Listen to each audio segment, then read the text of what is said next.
Yes. Today, our compatriots in the Philippines and the world. Yesterday, we had a ceremony here. We opened the sacred prophetic graces of February 2025. I spoke in our national language, but today, I am inspired, I am guided to speak in English so that my national global network will understand the opening that we're going to do. Today is February 2, 2025.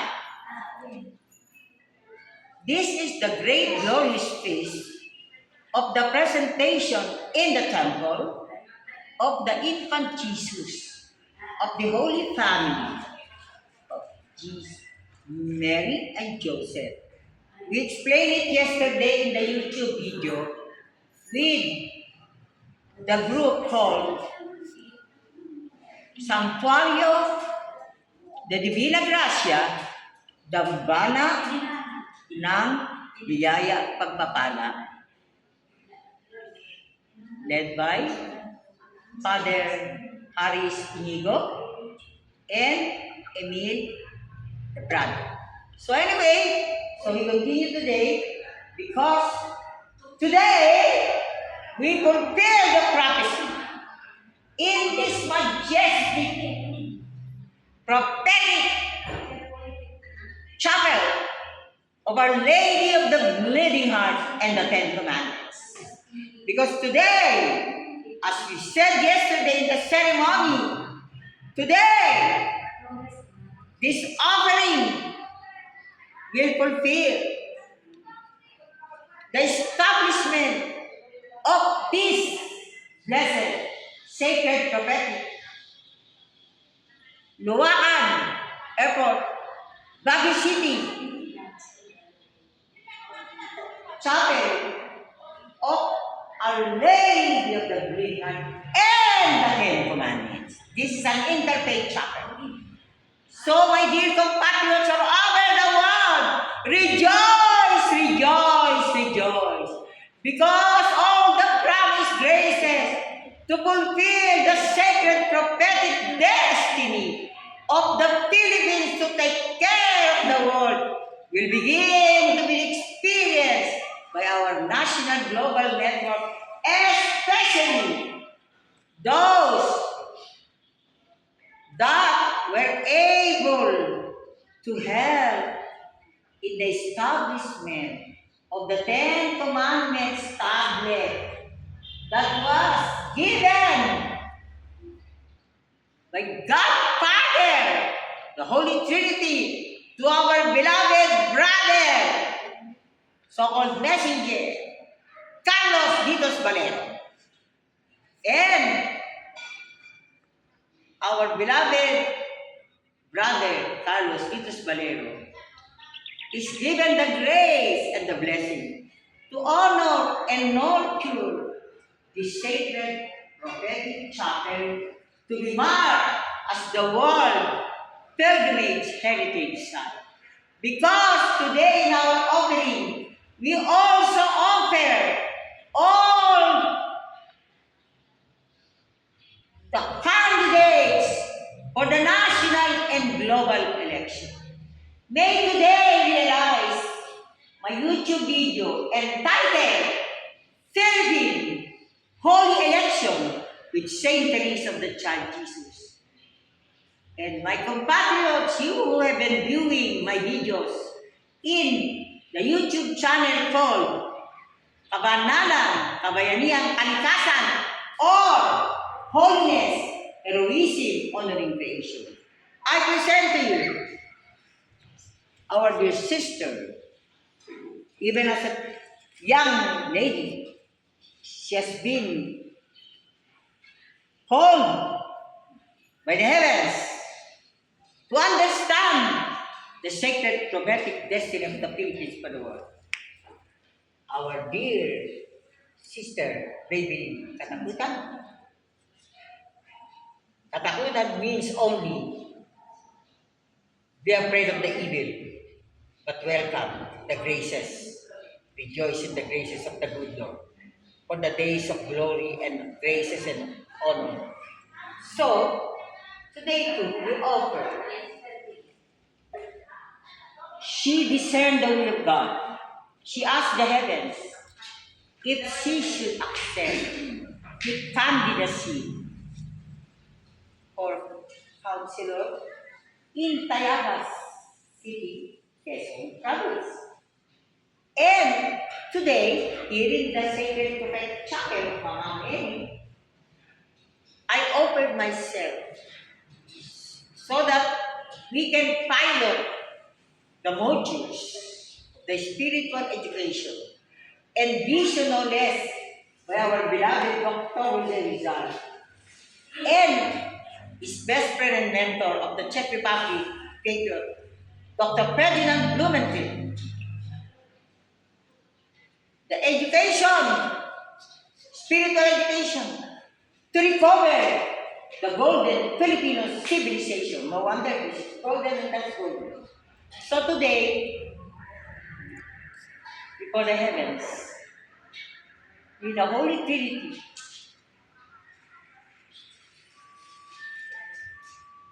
with the Holy Trinity, and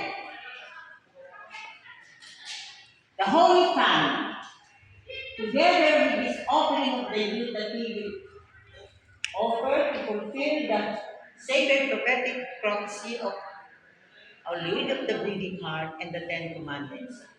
Manong Litos, Brother Litos, Carlos Litos Valero, is a consultant with appointment in the Commission of the Senior Citizen.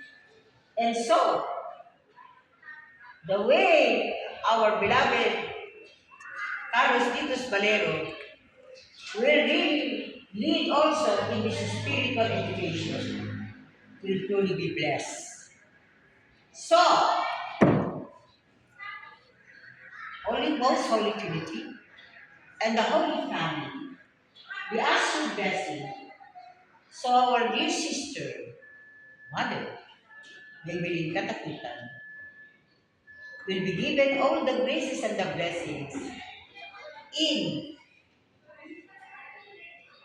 His sacred space in the mountain of Tayabas City, dedicated and consecrated to the spiritual education of the youth from kindergarten, technical education, commission and higher education, so that the Philippines will be defined and distinguished as the world-leading country that has given birth to spiritual education as envisioned by Dr. Zerizal and Dr. Ferdinand Blumentritt, national global heroes. So, to my dear beloved members of the International Order of the Knights of Rizal, today we offer to you the vision on education, governance, development, and diplomacy as we launch it today and as we follow the ceremony of offering by youth from kindergarten and then that's the Commission on Higher Education, above all, the out of school youth. So now, as I sing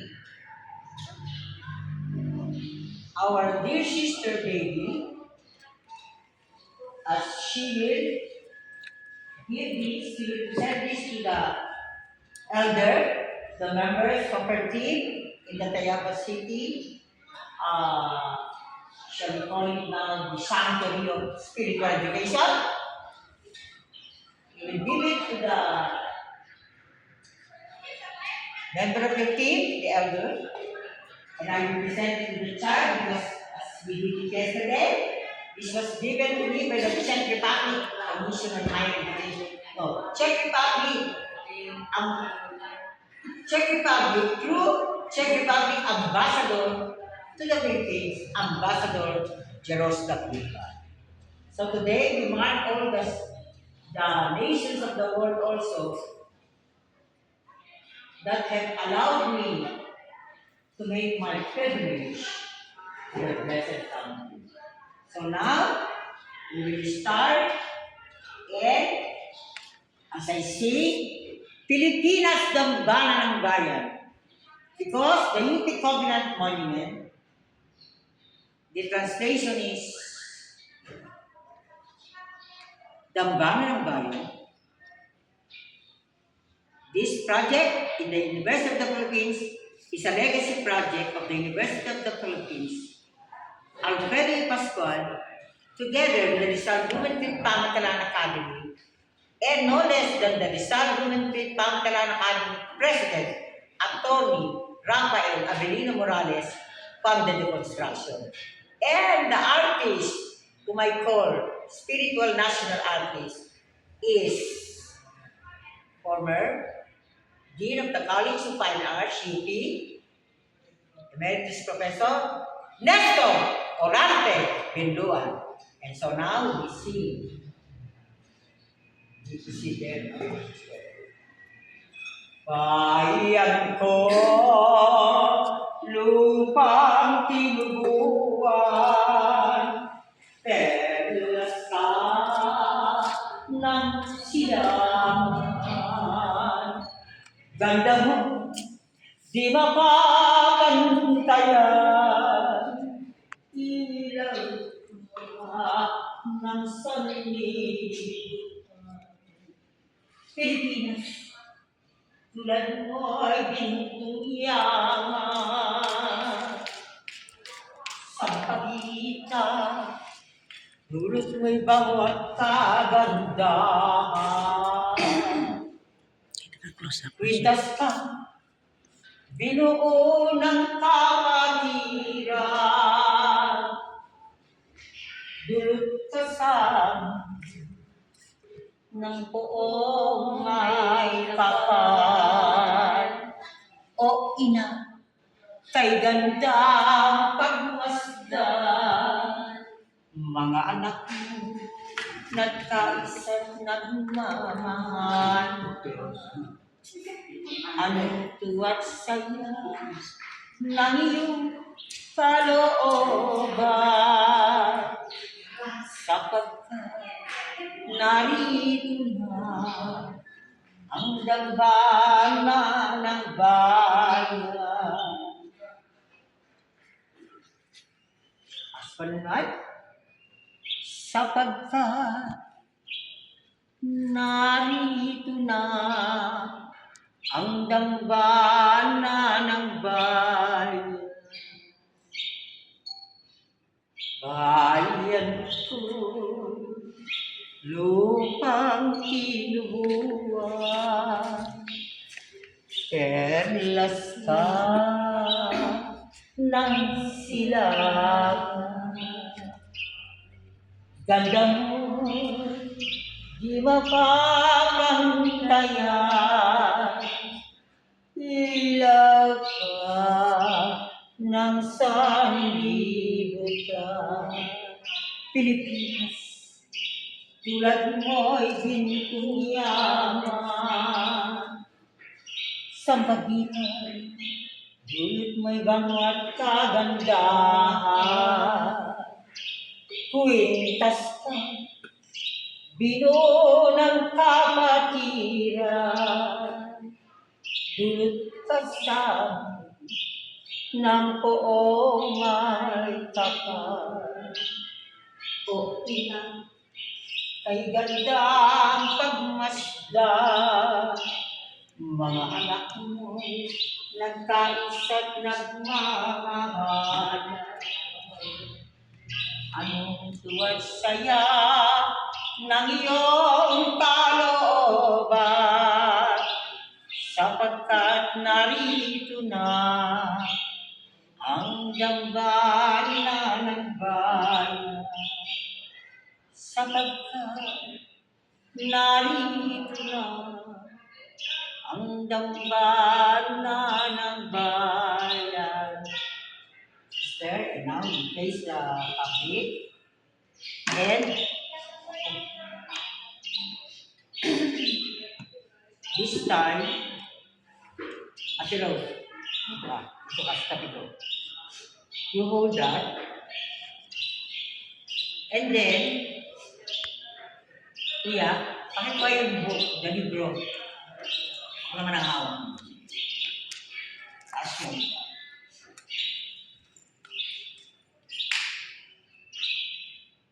Okay? My companions all over the world, yesterday, this was presented to me by Emilio Prado.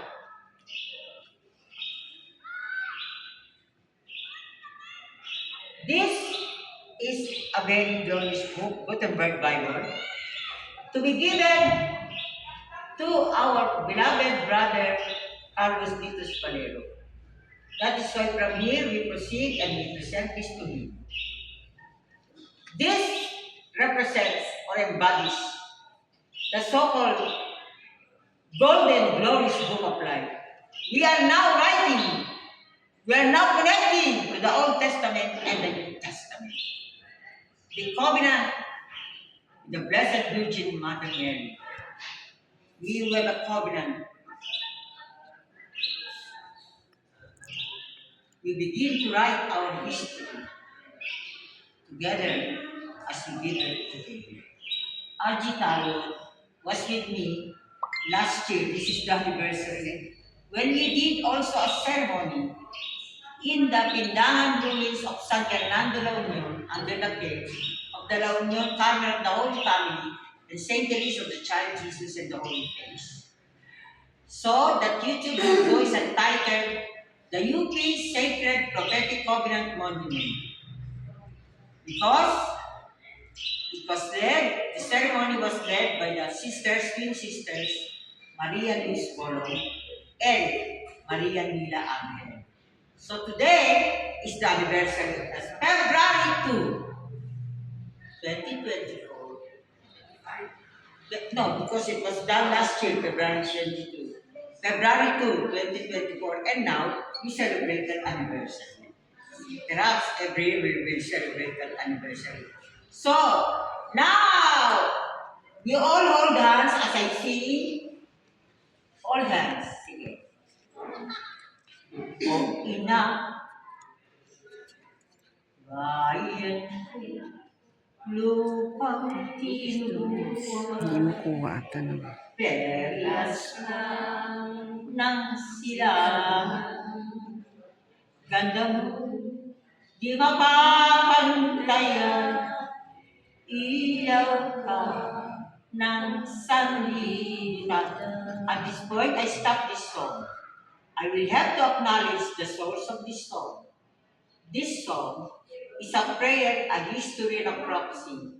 I sing it in all my international pilgrimages because this is the song I experienced and discovered in the humor bosom of the Kapatiran in Barangay ng Pagtial, in Rosario, La Union, the gate to La Union, the province of unity. And the leader of this is Inang Carmen or Mother Carmen Maglampan. So, I had to learn the song. I used to bring them to all the government agencies. But since I cannot bring them abroad, I had to study it myself. So remember our compatriots, this song is a prayer, a history, and a prophecy. O ina, kay gandang pagmasdan, mga anak mo'y nagkaisa't nagmamahalan. Anong tuwad sa'yo ng iyong kalooban, sapagkat narito na ang dambana ng bayan. Sapagkat narito na ang dambana ng bayan. At this point, Brother Litos, Carlos Titus Valero, your advocacy, your mission to proclaim the Blessed Mother, the Magnificat, when Mama Mary said yes, that you will be the Mother of God. Manolitos Valero told us, kept telling us, that the first to utter the words, "Thy will be done," is indeed our Blessed Mother Mary. When the angel Gabriel said, "You will be the Mother of God, and you will conceive the Son by the Holy Spirit." And what did Mama Mary say? "Behold the handmaid of the Lord. Be it done unto me according to thy word." I will sing the song, "My soul magnifies the Lord." My soul magnifies the Lord. Because it only means Magnificat, or "Thy will be done." Behold the handmaid of the Lord. Be it done unto me according to your word. My soul magnifies the Lord. My spirit rejoices in God my Savior. He looks on me in my nothingness, and for all ages shall call me blessed. The Lord has done wonders for me. Holy is His name. Mama Mary, Mother of the Bleeding, Lady of the Bleeding Heart, and the Ten Commandments. Now, your bleeding heart will be covered by joy, bliss, and comfort, because your children are gathered here to say your own Magnificat, surrender to God's most holy will every moment. So, we are now your disciples in Thy will be done. Repeat. Thy will be done. Another one. Thy will be done. Amen. Yeah, dadalhin niya.